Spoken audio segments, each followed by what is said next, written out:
नर्मदे हर त्वदीयपादपंकजं नमामि देवी नर्मदे त्वदीयपादपंकजं नमामि देवी नर्मदे। आज राघव पायी नर्मदा परिक्रमा अनुभव कथन व तीर्थ महात्म्य वर्णन भाग 17वा, वार बुधवार आणि 5/12/2018। आज परिक्रमेचा दिवसही 17वाच। आज सकाळी म्हणजेच ज्या ठिकाणी रात्री मुक्कामी होतो ते ठिकाण म्हणजे अश्वत्थामा आश्रमशाळा राजबर्डी। या राजबर्डी आश्रमशाळेमध्ये रात्री मुक्काम करून आता तर जे बाकीचे परिक्रमावासी होते हे सगळेच पहाटे 4 वाजताच उठले होते, कारण कालच्या दिवशी लवकरच थांबून घेतलेलं होतं सर्वांनी। म्हणून आज पहाटे 4 वाजता उठून सर्वांनी स्नान वगैरे, तिथे हँडपंप होता तिथे स्नान वगैरे केलं आणि स्नान करून पुढे आरती वगैरे करून सगळेजण पुढे निघून गेले। आता आम्ही सुद्धा 4:30-5च्या दरम्यान उठलो आणि आता एक एक जाऊन स्नान करून आलो। 5-5:30च्या दरम्यान आता राघवही उठलेला होता आणि राघव उठल्यावर तिथले जे कामाठी होते दारासिंग पावरा, त्यांनी रात्री सांगितलं होतं की राघवने जर चहा वगैरे मागितला, दूध वगैरे मागितलं तर तुम्ही बिंदास जा आणि दरवाजा वाजवा, कारण तो बाहेर कुठेतरी पटांगणामध्ये मुलांसाठी तो समोरच झोपणार होता। पण त्याने सांगितलं घरी पत्नी आहे, मुली आहे, तुम्ही जाऊ शकता। म्हणून 5:30ला उठून राघव उठल्यामुळे लगेच मी गेले आणि राघवसाठी चहा दूध बनवून आणलं। पण जे दूध होतं ते पिशवीचं पॅकिंग दूध असल्यामुळे ते काही जास्त वेळ टिकणारं नव्हतं, म्हणून रात्री काही वापरलं आणि आता काही वापरून आता राघवला चहा दूध दिल्यावर तो एकदम फ्रेश झाला। आमचं आंघोळी वगैरे झालेल्या होत्या, म्हणून आता आरतीची तयारी केली। आरती वगैरे करून आता 5:30 5:45ला आम्ही त्या ठिकाणावरून निघालो। 5:45ला सर्व तयारी झाली आणि आता माझ्या पतिदेवाने सांगितलं की अजून एवढं उजेडलेलं नव्हतं, थोडा अंधारच होता, म्हणून राघवला मी खांद्यावर घेतो। तसा डांबरी रस्ता होता चालायला, पण त्यांनीच राघवला खांद्यावर घेतलं। पण आता थंडी खूप होती, एवढी गार हवा लागत होती, कारण सगळा डोंगर होता उजव्या बाजूला आणि त्या डोंगरावरून सगळी गार हवा येत होती। म्हणून आता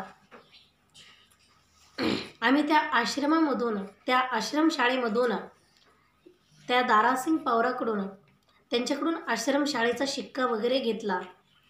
त्यांनी त्यांचा नंबर वगैरे दिला, तसा पहिल्या परिक्रमामधला नंबर त्यांचा होताच, पण तरीसुद्धा परत आणि त्यांनी सांगितलं आता परत कधी आलात तर मला भेटल्याशिवाय जाऊ नका, कारण त्याला राघवचं खूप कौतुक वाटत होतं की इतकं छोटं बाळ परिक्रमा करतं आहे आणि तेही आपल्या महाराष्ट्रातलं आहे, म्हणून जास्त आनंद वाटत होता।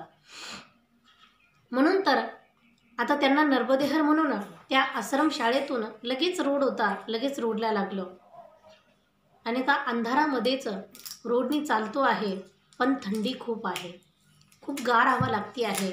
आता राघवला सर्दी होईल ह्याची भीती वाटू लागली, कारण इतकी गार हवा सुटलेली होती। तशी नर्मदा माई सांभाळतेच आहे, पण तरीसुद्धा आपण जपूनही किती जपणार आहोत, रस्त्याने चालणं तर आहेच। म्हणून पुढे चालता चालता बराच अंतर चालून गेलो आणि आता चांगलं उजेडलं होतं, म्हणजे 6-6:30 वाजले होते। पण जोपर्यंत अंधार होता तोपर्यंत अगदी सगळं असं किर्र वातावरण होतं, कारण मध्ये काही गाव वगैरे वस्ती लागत नव्हती। म्हणून तर दोन्ही बाजूने उंच उंच झाडं होते, एवढेही उंच नव्हते पण डोक्यापेक्षा उंच होते, अशा दाट जाळ्या होत्या आणि अंधारामध्ये थोडी भीती वाटल्यासारखी व्हायची। पण नर्मदा माईच्या भरवशावर चाललो की मैया खूप सांभाळते। म्हणून पुढे जाता जाता आता तर सकाळचे 6-6:30 वाजले तरीसुद्धा थंडी काही कमी होत नव्हती आणि पाहता पाहता 1-1.25 तासामध्ये आम्ही 4-5 किलोमीटर चाललो आणि 5 किलोमीटर चालून असा रस्त्याला खूप मोठा कॉर्नर होता.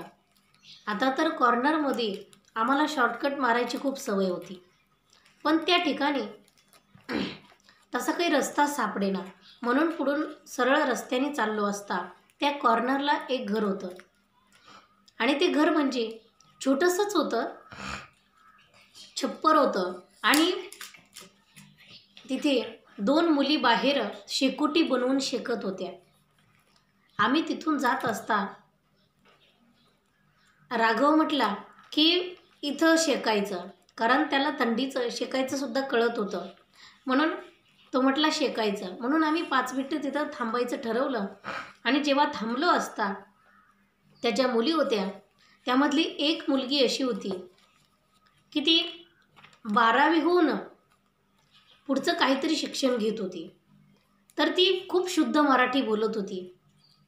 तेव्हा आम्ही तिच्यासोबत बोलू लागलो आणि तिला विचारू लागलो, एवढा सगळा आदिवासी भाग आहे, एवढे सगळे अडाणी लोक आहेत आणि एवढ्या अरण्यामध्ये तू एवढी शुद्ध कशी बोलती? तर तिने सांगितलं, ती कशाचा कोर्स करत होते माझ्या लक्षात नाही आहे, पण तिने सांगितलं मी मालेगावला हॉस्टेलमध्ये आहे आणि तिथं मी शिक्षण घेते आहे. म्हणून शाळेत असल्यामुळे, कॉलेजला असल्यामुळे मला चांगली मराठी बोलता येते. तशी महाराष्ट्रातलीच होती, पण आदिवासी भागामध्ये राहणारी होती.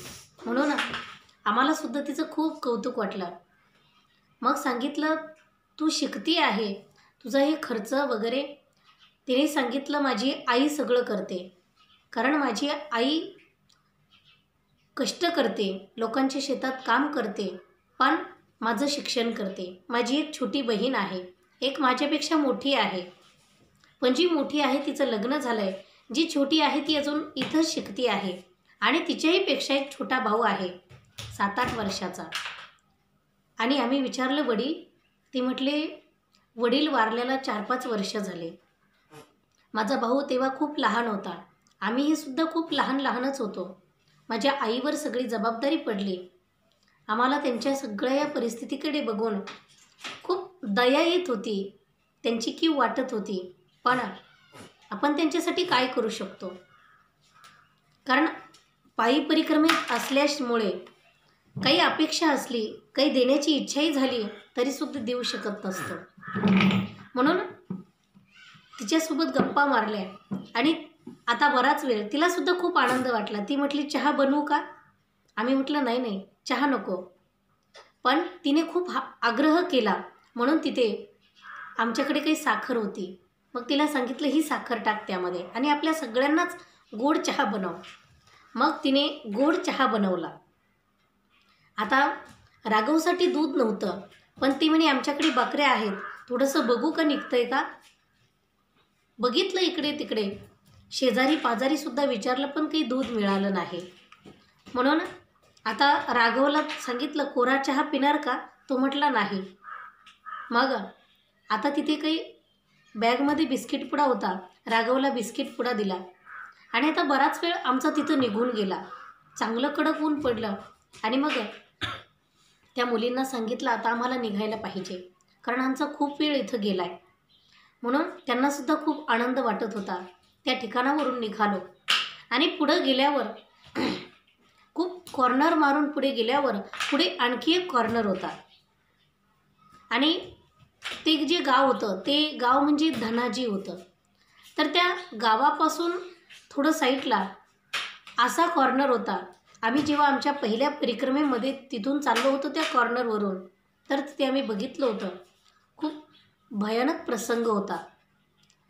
आम्ही सगळे जेव्हा 9 जण होतो तेव्हा त्या शॉर्टकट रस्त्याने जात असता, त्या पाऊल वाटेने जात असता, रस्ता सोडून मधून चाललेलो असताना जो आदिवासी होता त्या पुरुषाने, अगदी वयस्कर होता, तो 50-60च्या पुढचं वय असावं त्याचं, आणि खूप काखूळ होता, म्हणजे अशी तब्येत एकदम बारीक होती.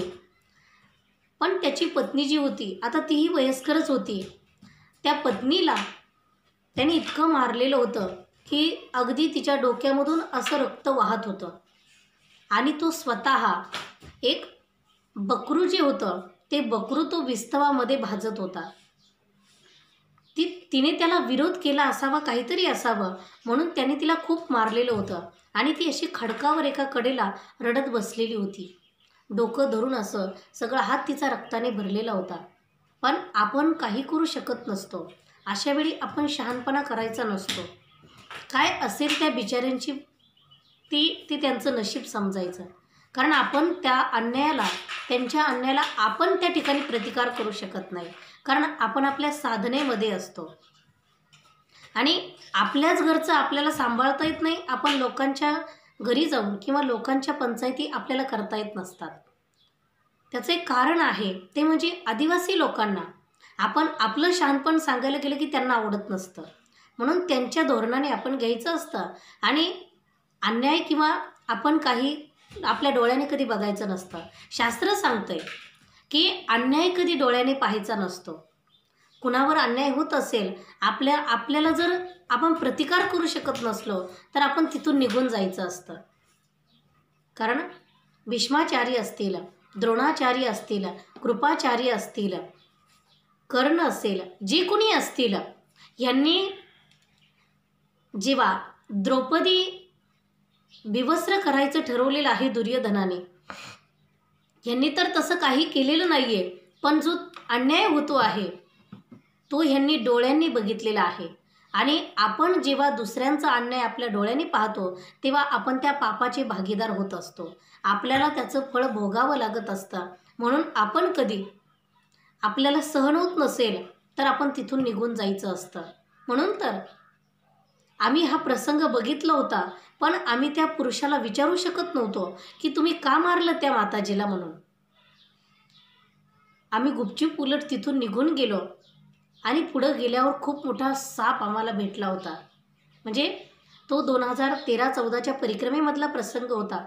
पण आज सकाळीच त्या रस्त्याने आम्ही पुढं निघून गेलो होतो आणि आता पाहता 9-9:30 वाजले आणि आम्ही आता दडगावमध्ये पोहोचलो.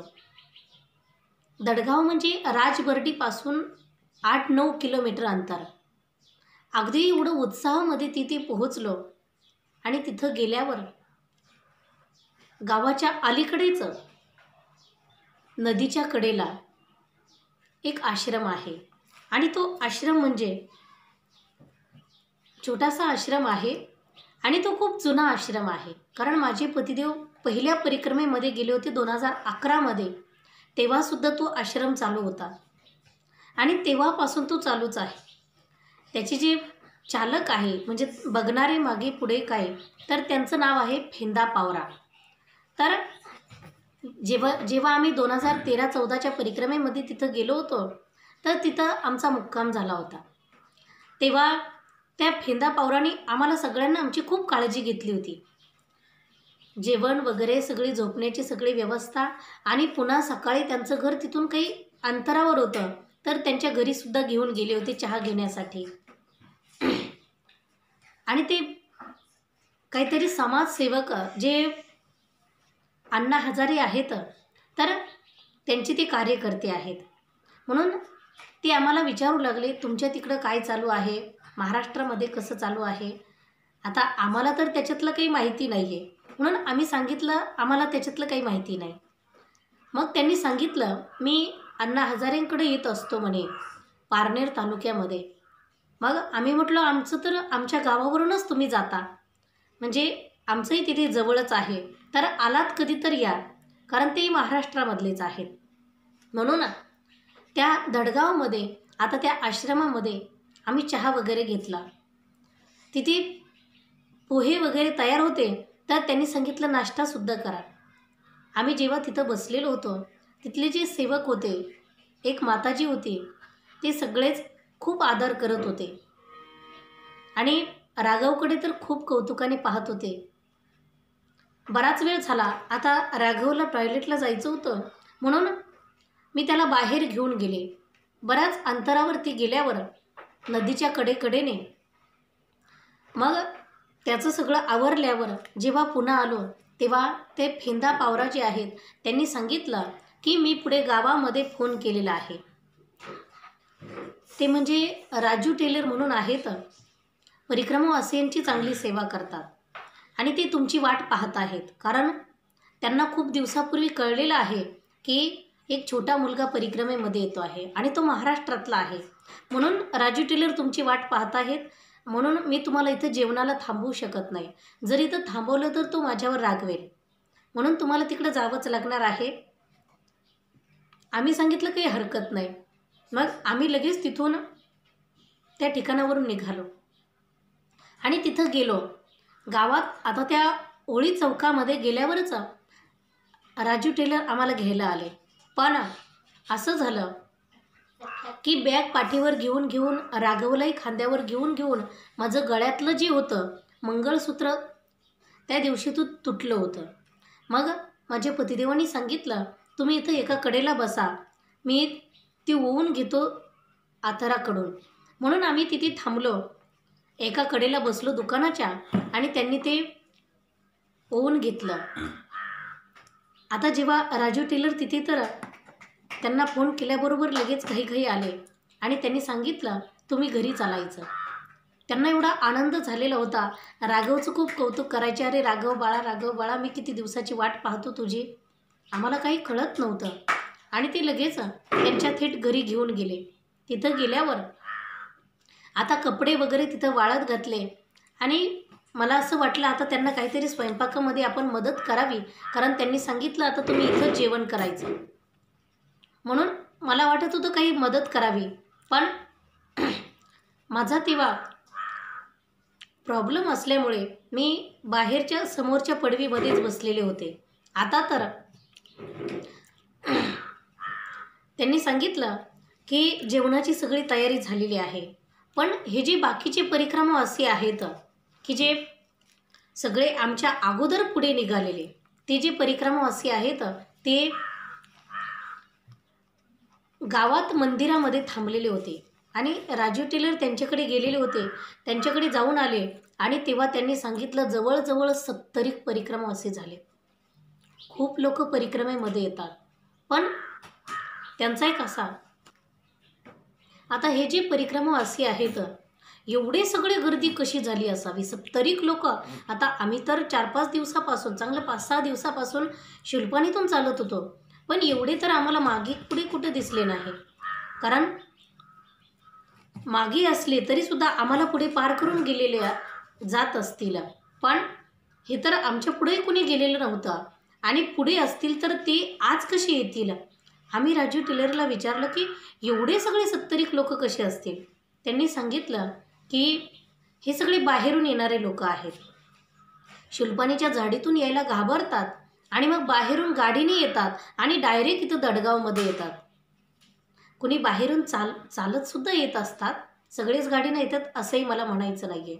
पण काही गाडीने येतात, काही पायी येतात आणि बाहेरून येतात. म्हणून सगळे इथं येऊन ते या गावात येतात. म्हणजे झाडीतले सुद्धा इथंच येतात आणि बाहेरचे सुद्धा याच गावात येतात.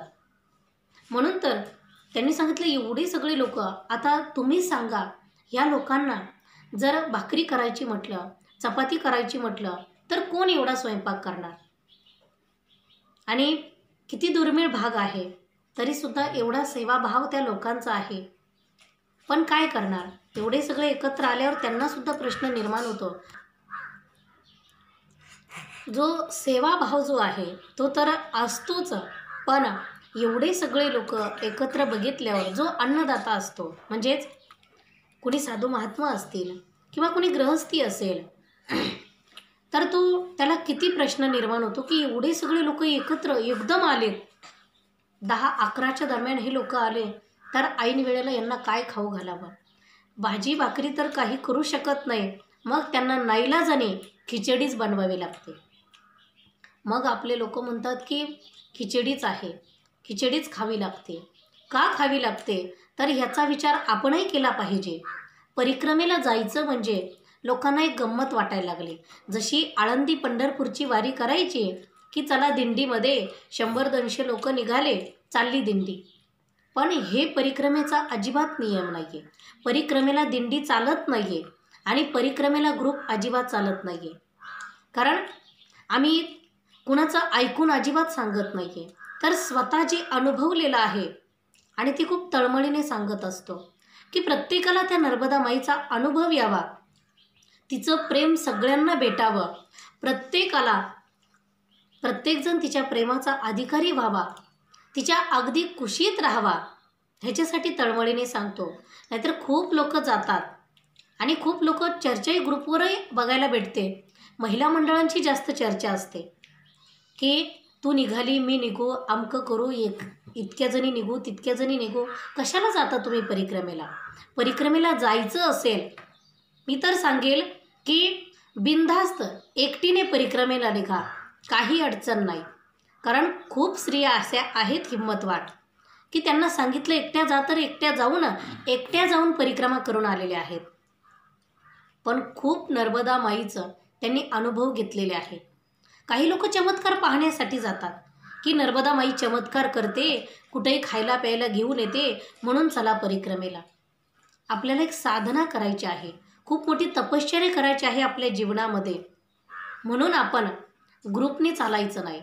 आणि ग्रुपने चाललं की मग वाद होतात, मग कुणी गाडीने निघून जातात. आपला संकल्प आपण का खंडित करायचा? तर म्हणून परिक्रमा करत असताना आपण ग्रुपने जेव्हा जाऊ तेव्हा आपल्याला तर जे गाडीने जातात, काही लोकांचं असं असतं की संकल्प तर करतात पायीचा पण गाडीने चालतात. मग गाडीने जायचं, आश्रमाजवळ जाऊन उतरायचं आणि आश्रमात जाऊन सांगायचं आम्ही पायी आलो. मग एवढे सगळे गाडीने येणारे आणि एक दोन जर पायी असले, आता आम्हालाच जर राजू टेलरने त्यांच्या घरी नेलं नसतं तर आम्हाला सुद्धा आत्ताही खिचडीच खायची वेळ आली असती. म्हणजेच जे खरे पायी चालतात आणि पूर्ण पायी चालतात त्यांना खूप त्रास सहन करावा लागतो आपल्या खोटेपणामुळे. म्हणजे आपण गाडीने चालायचं आणि तिथं जाऊन पायी म्हणायचं. एवढे सगळे लोक दिसल्यावर म्हणजे गव्हाबरोबर किडे रगडले जातात. म्हणजे गाडीने चालतात त्यांच्यासाठी, एवढा सगळा ग्रुप दिसल्यावर त्यांच्यासाठी यांना बदल करावा लागतो, भात वगैरे बनवावा लागतो. त्याच्यासाठी पायी चालणाऱ्यांचे सुद्धा हाल होतात. म्हणून आपण संकल्प गाडीचा करा आणि पूर्ण गाडीनेच पूर्ण करा. पायीचा संकल्प केला ना पायीच पूर्ण करा. पायी सुरू केल्यावर गाडीला पाय सुद्धा लावू नका, काही होणार नाही. नर्मदा माई कशाला बसली तिथं? मग आपण जर एवढे मरणाला घाबरतो, एवढ्या आजारपणाला घाबरतो, आपण घरच सोडायचं नाही, घरातच राहायचं आणि घरातच साधना करायची. कारण पूर्वीचे जे परिक्रमावासी होते ते परिक्रमेला निघाले ना की घरच्यांना सांगून जात होतो आलो तर तुमचा. आणि आता तर निघाल्यापासून फोन चालू असतात, अमक्या गावात गेलो तमक्या गावात गेलो, जेवण केलं जेवणच नाही मिळालं. तुम्ही फोनही करायची गरज नाही. कारण ह्या सगळ्यांचा संबंध तोडायचा त्याला नर्मदा परिक्रमा म्हणतात.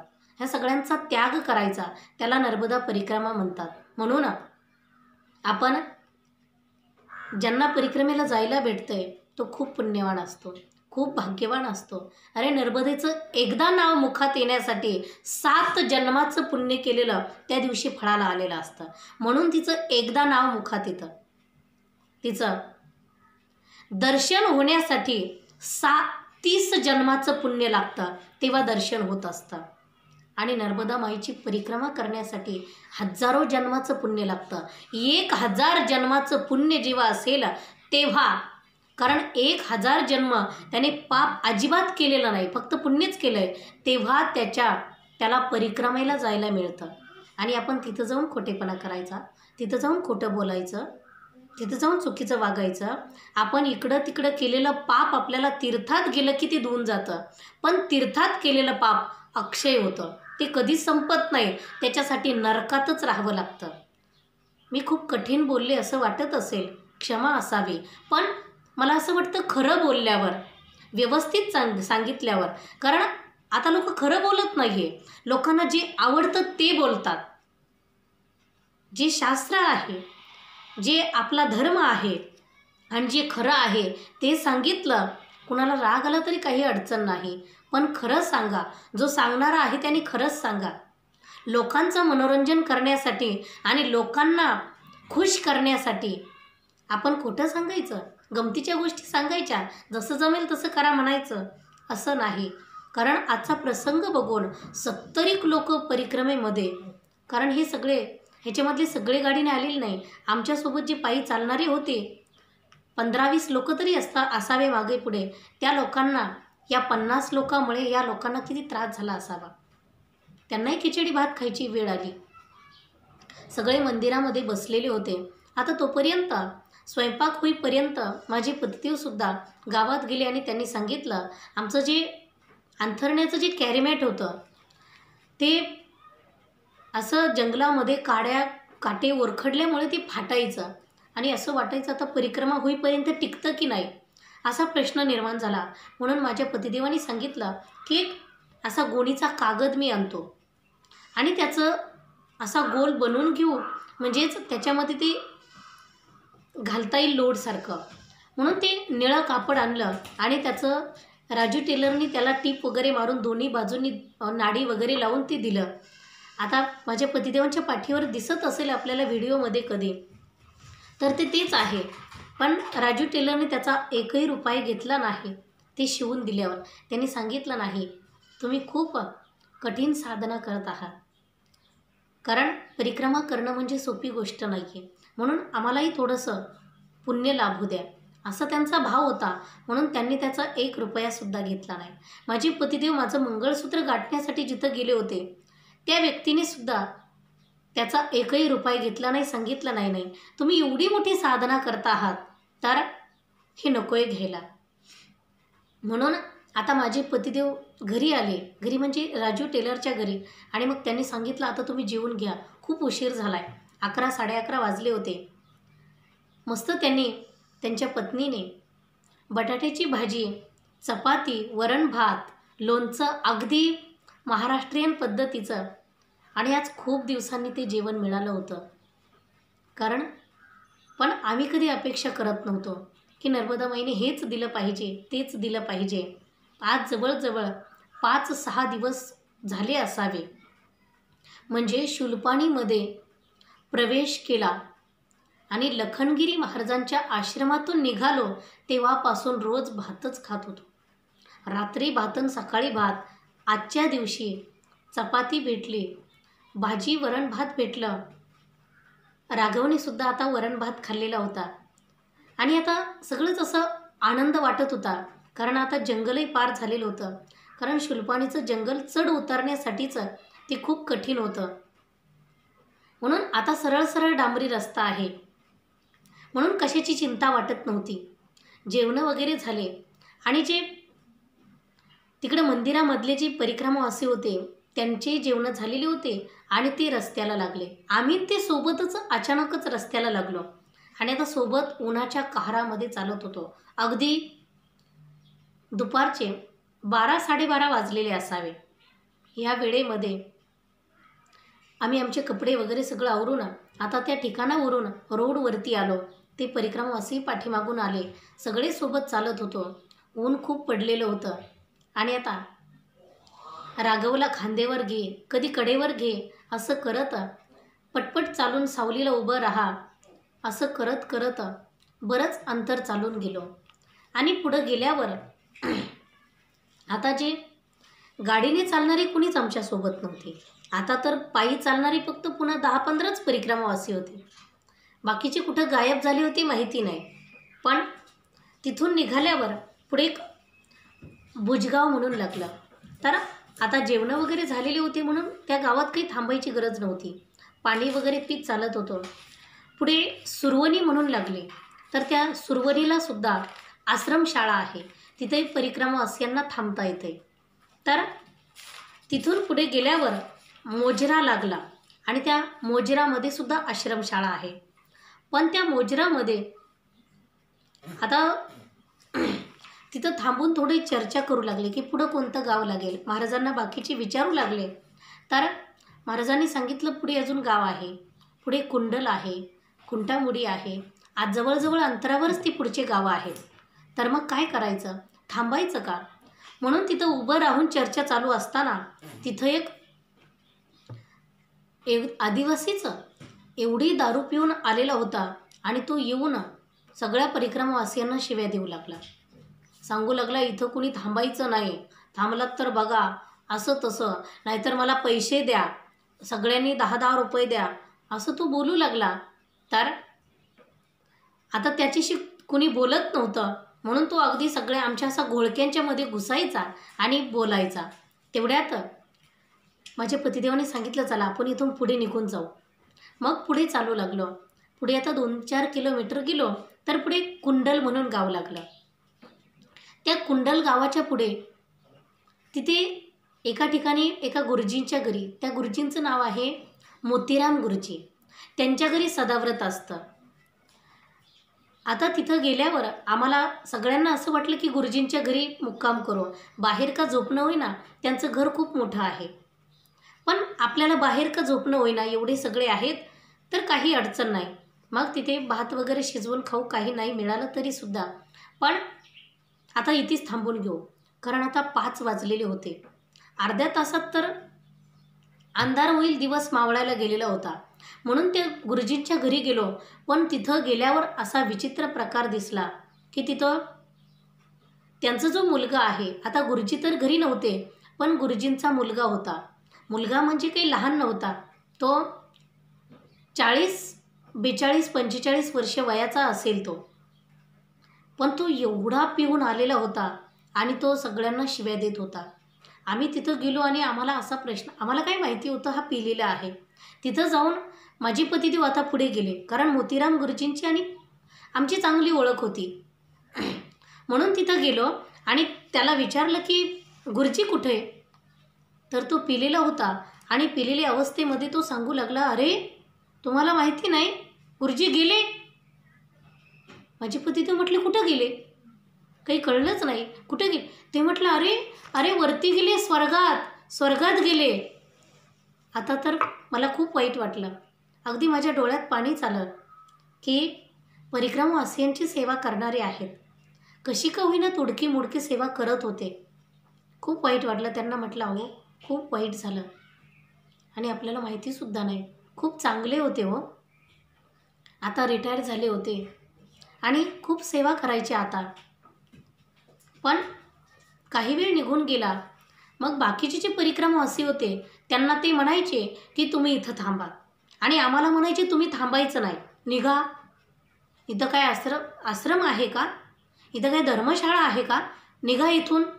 आम्हाला हाकलून द्यायचे.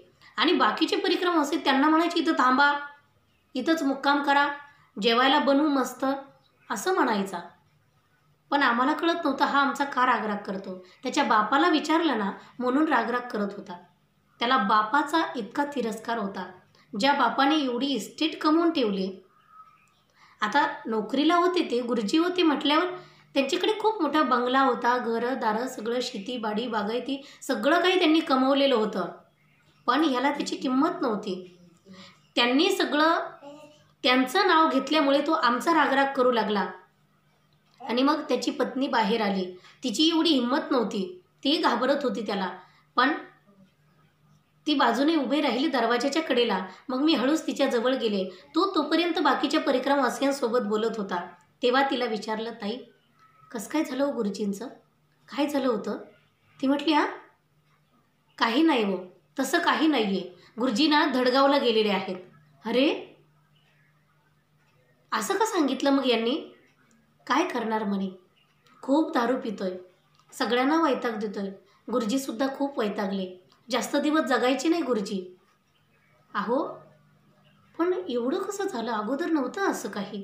ते म्हणे नाही, पैसा खूप झाला आणि संगतीने मनुष्य बिघडतो आणि संगतीनेच घडतो.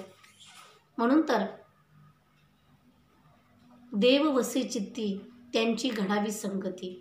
संतांनी किती सुंदर सांगून ठेवलं की चांगल्यांची संगती करा, चांगल्यांची संगती घडावी, म्हणजे चांगलं घडतं, चांगले संस्कार होतात. खूप वाईट वाटलं की स्वतःचा मुलगा सांगतोय बाप मेलाय म्हणून. मेला नाही तरीसुद्धा. मग तिला सांगितलं की पण गुरुजींची तब्येत तर बरी आहे ना? सांगितलं हो. म्हटलं आई कुठं आहे? म्हणजे गुरुजींची पत्नी.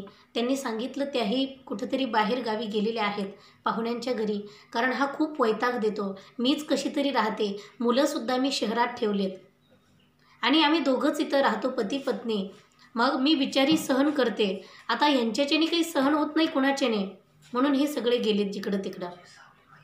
आम्ही आता तिथून निघालो. आम्ही सांगितलं आम्ही पुढच्या गावाला जातो.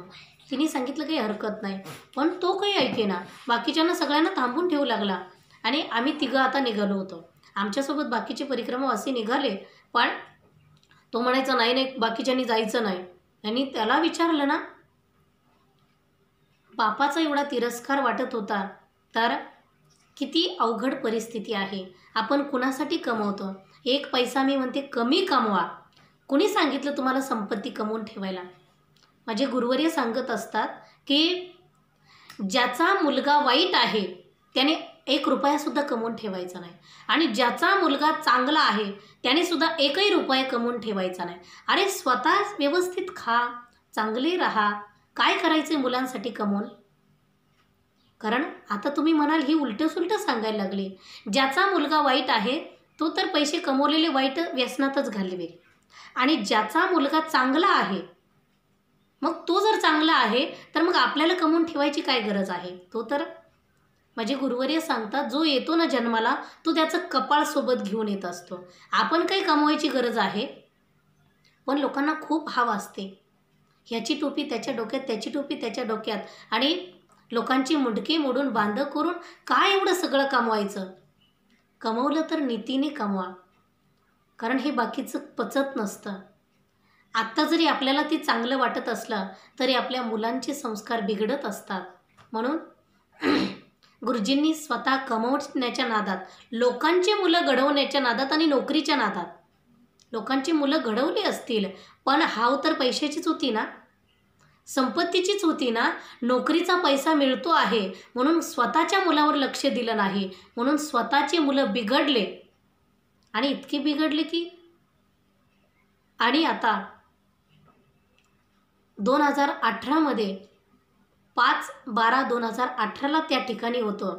पण नंतर 19-20 हे 2 सालं गेले, आणि नंतर 21मध्ये फेब्रुवारीमध्ये गुरुजींचं निधन झालं.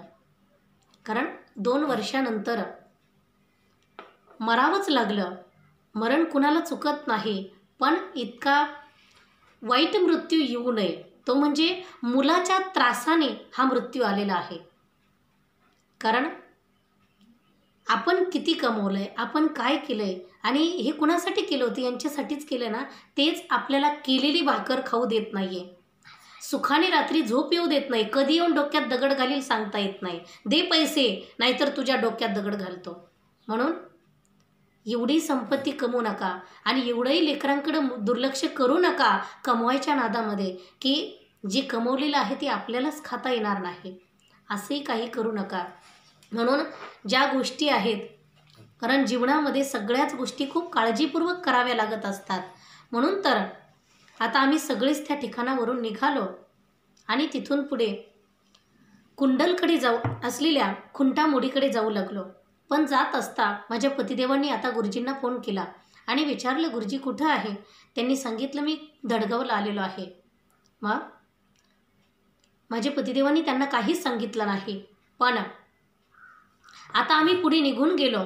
पण दुसऱ्या दिवशी सकाळी त्यांच्या पत्नीने, म्हणजे त्या मुलाच्या पत्नीने, म्हणजे गुरुजींच्या सुनेने त्यांना सगळं सांगितलं गुरुजीला.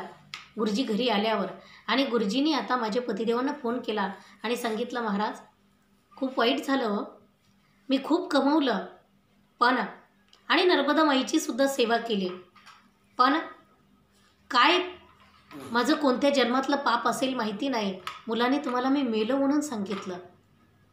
आणि खरोखर गुरुजींची त्यानंतर कधीच भेट झाली नाही. जेव्हा कधी कळालं तर त्यांची 2 वर्षांनी निधनाचीच बातमी कळाली. म्हणून आता त्या ठिकाणावरून, त्या कुंडलवरून, मोतीराम गुरुजीच्या घरून आम्ही निघालो. आता दिवस मावळायला लागलेला होता. आता पुढे खुंटामोडीच्या रस्त्याने जात होतो. चालता चालता 1-2 किलोमीटर गेलो, आणि पुढे चढाचा रस्ता लागला, कारण खूप मोठा चढ होता. आणि चालता चालता अंधार पडायला लागलेला होता, दिवस मावळलेला होता, अगदी गडद पडलेलं होतं. बाकीचे परिक्रमावासी आता सगळे धाव घेत होते. की खुंटामुडीला आश्रम आहे आणि त्या आश्रमापर्यंत आपल्याला पोहोचायचं आहे. म्हणून सगळेजण हा त्याच्या पुढे जो तो आता ओढीवर लागलेला आहे अंधार पडल्यामुळे. आम्ही सगळ्यांच्या मागे होतो. राघवच्या धोरणाने चालावं लागत होतं. आणि असं करता करता तेवढ्यात एक मोटरसायकल आली आणि एक मोटरसायकलवर एक असा सज्जनग्रस्त आला आणि तो माझ्या पतिदेवांजवळ येऊन थांबला. तो सांगू लागला, बाबाजी, आश्रम अजून 1-2 किलोमीटर तरी आहे, तर आता अंधार पडायला लागलाय, मी तुम्हाला गाडीवर पोहोच करतो. माझ्या पतिदेवांनी सांगितलं नाही, आम्ही पायी परिक्रमेचा संकल्प केलेला आहे, त्यामुळं पायीचा संकल्प केल्यावर पायीच पूर्ण करायची, मग काही प्रसंग आला तरी चालेल. त्यांनी सांगितलं, असं कसं?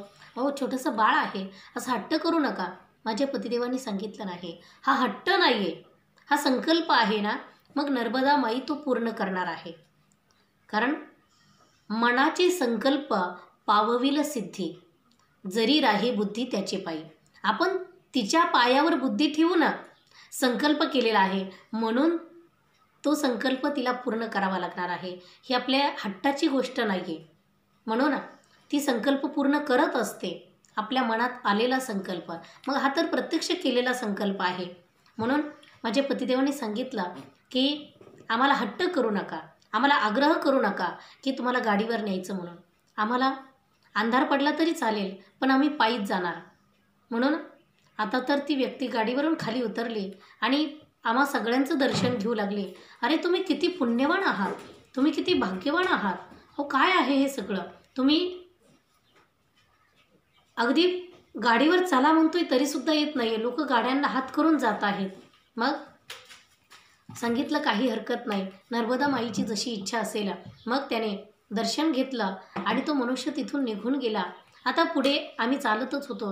जाता जाता तिथे अगदी अंधारकीर झाला. कारण आता उद्या परवा अमावस्या होती, म्हणून एवढा अंधारकीर झाला की आता माणसाला माणूस दिसत नव्हतं. बाकीचे परिक्रमावासी पुढे गेले आणि त्यांनी तिथं जाऊन सांगितलं.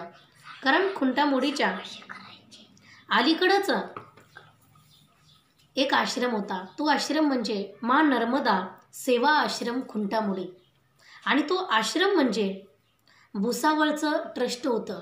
म्हणजे भुसावळची काही कमिटी आहे, तर त्यांनी ट्रस्ट बनवून तिथे तो आश्रम स्थापन केला, तो परिक्रमावासियांच्या सेवेसाठी. पण आश्रम तिथे स्थापन करण्यासाठी त्यांनी तिथले जे गृहस्थ आहेत, ते म्हणजे वीरेंद्र भारती बाबा, हे जे आहेत, आमच्या पहिल्या परिक्रमेपासून, म्हणजे माझ्या पतिदेवांची जी 2011मध्ये जी परिक्रमा झाली पहिली, तेव्हाही ते बाबा तिथं सेवा करत होते. माझे पतिदेव आणि आम्ही जेव्हा 2013-14मध्ये गेलो, तेव्हासुद्धा ते सेवा करत होते, पण फक्त चहा पाण्याची सेवा करायचे. आणि का सेवा करायचे? तर त्यांनी पूर्ण पायी नर्मदा परिक्रमा केलेली होती. ज्याने खरोखर पूर्ण पायी नर्मदा परिक्रमा केली, त्याचे भाव खूप वेगळे असतात. त्याचा सेवाभावच असतो. त्याच्या घरी कधी जा तुम्ही, तो सेवा केल्याशिवाय सोडणारच नाही. आणि तो कुठेही गेला तर त्याचे भाव खूप बदललेले असतात. म्हणून यांनी सुद्धा परिक्रमावासियांची सेवा, की परिक्रमावासियांना चहा पाजायचा, छोटीशी अगदी कुटिया बांधलेली होती आणि तिथं ते सेवा करायचे. पण आता त्या ठिकाणी ह्या भुसावळचे जे ट्रस्ट आहे, यांनी तिथे त्यांचे 8 दिवसांनी 15 दिवसांनी असे सेवक ते पाठवायचे. तर त्यावेळी जे सेवकरी होते ते म्हणजे मधुकरजी रोटे आणि प्रकाश दांडे, हे दोघे जण. आता बाकीचे परिक्रमावासी तिथं पोहोचल्यावर हे दोघे जण, ह्यांनी विचारलं, किती परिक्रमावासी आहेत मागे अजून? त्यांनी सांगितलं, आम्ही सगळे जर 15-16 जण आहोतच, अजून पाठीमागून 3 जण येत आहेत. तर त्यामध्ये एक छोटं बाळ आहे. अरे, छोटं बाळ राघव आहे की काय? हे म्हटले, तुम्हाला कसं माहिती? त्यांनी सांगितलं, आम्ही बघितलंय त्याला, आम्ही त्याच्याबद्दल खूप ऐकतोय आणि म्हणून आम्ही त्याची खूप वाट पाहतोय की कधी राघव आमच्यापर्यंत येईल आणि कधी आम्हाला त्याचं दर्शन होईल. तू कोणी सामान्य नसावा, खूप महात्मा असावा तू कोणीतरी, म्हणून तर एवढ्या लहानपणी एवढी मोठी साधना करता आहे. म्हणून ते आमची वाटच पाहत होते. आम्ही गेलो तर अंधार पडलेला होता. त्यांनी लगेच पहिले 2-4 परिक्रमावासी तिथं आत झोपलेले होते. अगदी छोटंसं ती कुटिया होती.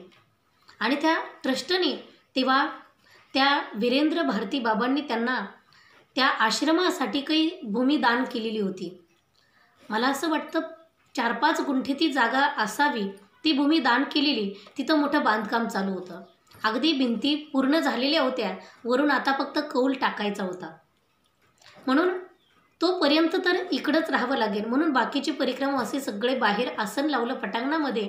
आणि आमच्याकडे छोटं बाळ आहे म्हणून त्यांनी बाकीचे 2-4 परिक्रमावासी पहिले जे आत ज्यांनी आसन लावलेलं होतं त्यांना विचारलं की तुमची जर परवानगी असेल तर तुम्ही बाहेर येऊ शकता का, कारण छोटं बाळ आलेलं आहे आणि त्या बाळाला आत झोपायला जागा द्या.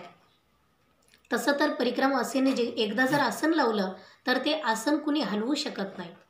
किती मोठा महात्मा आला आणि किती मोठा अधिकारी आला तर तो त्या परिक्रमावासीच्या आसनाला हलवू शकत नाही.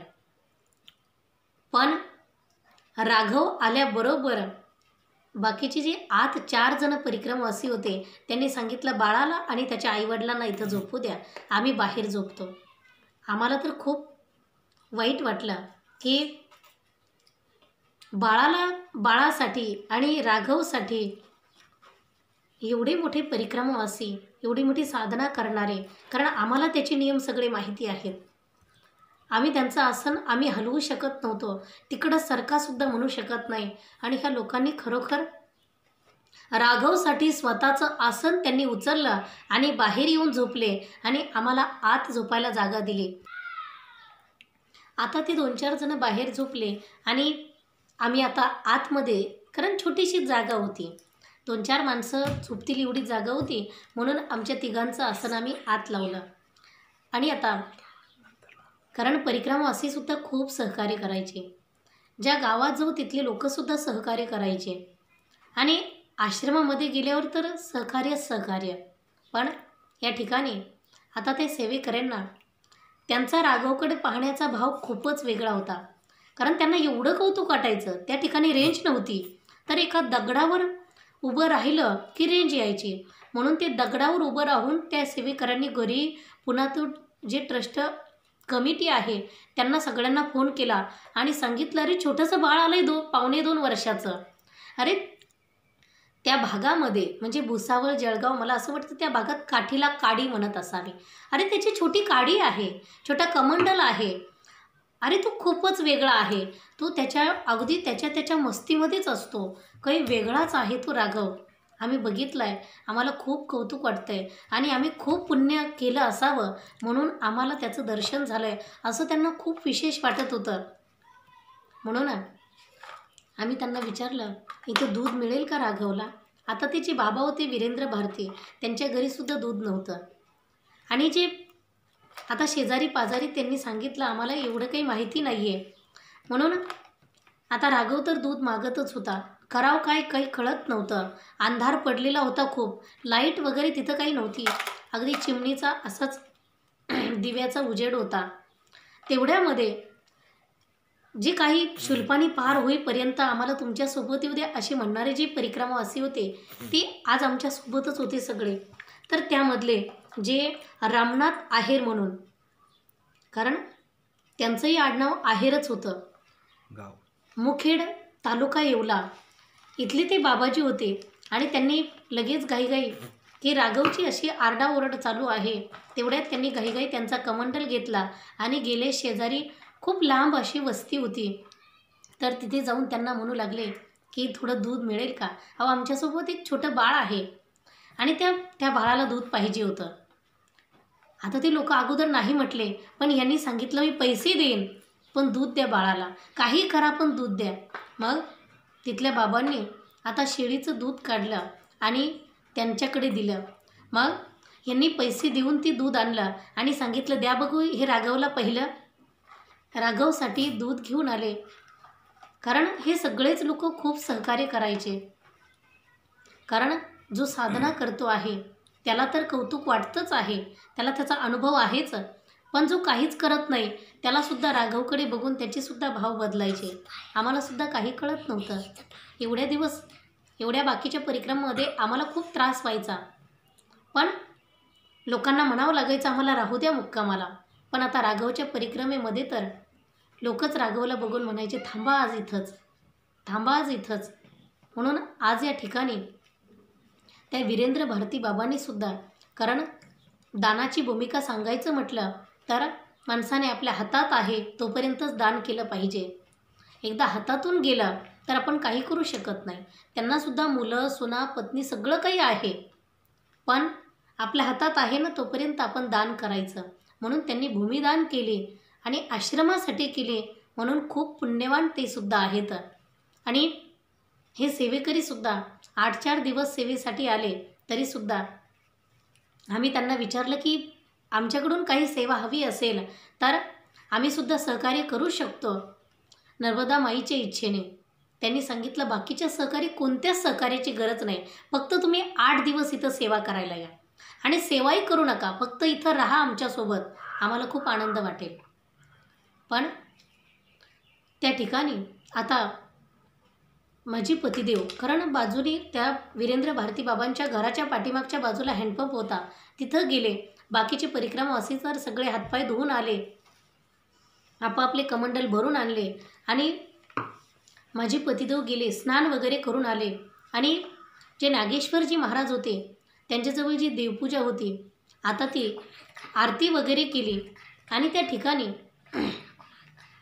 तोपर्यंत त्या भारती बाबांच्या घरी त्यांनी खूप मोठ्या पातेल्यामध्ये खिचडी भात बनवला होता.